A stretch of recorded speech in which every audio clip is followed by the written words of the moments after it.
Good morning. We are going to go over how to complete a time of death event in skilled nursing here at Seacrest.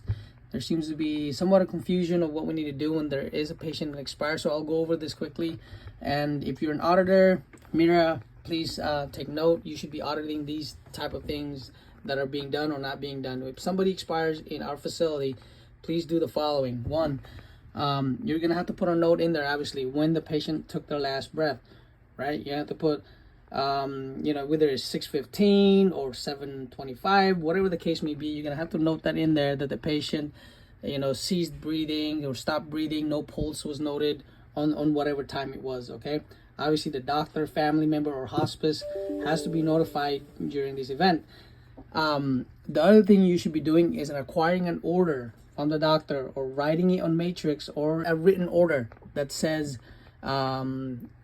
body can be released to the mortuary of choice. That has to be put down in order. Okay, under here, under order, you need to add an order and matrix or written down that the patient can be released to the mortuary of choice, upon their death. The other thing we need to do, it's important, is that we open an event. In most occasion, if there's a significant event, even a skin tear requires an event. So at this point, when somebody expires, yes, you do have to open an event. On here, please go over under event and go under death and discharge record. Okay, that's under resident and that's under event. Okay, again, Amira, you would need to be auditing these type of situation. If a nurse is not opening an event, you would have to go back in there and open an event for these. Okay, this is part of our audit. You're gonna take a look at it here. It's very simple what it's asking you. Okay, here's like 2 pages or whatever is on here. Okay, very simple thing to do. And obviously put a nurse's notes on there of what you've done in terms of the time of death. I'll go over also the paper form of time of death. There's also a paper form that we need to complete. Now here's the paper form that we need to complete after a patient expires in skilled nursing. This is available usually in front of the residence folder.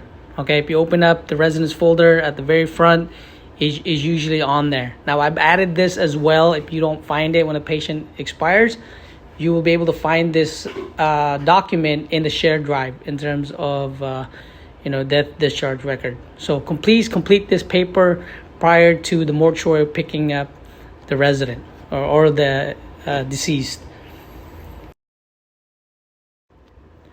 There is a backside to this paper, which is what you see now, County of San Diego Medical Examiner. Basically, you're just trying to figure out whether this is a medical examiner or not.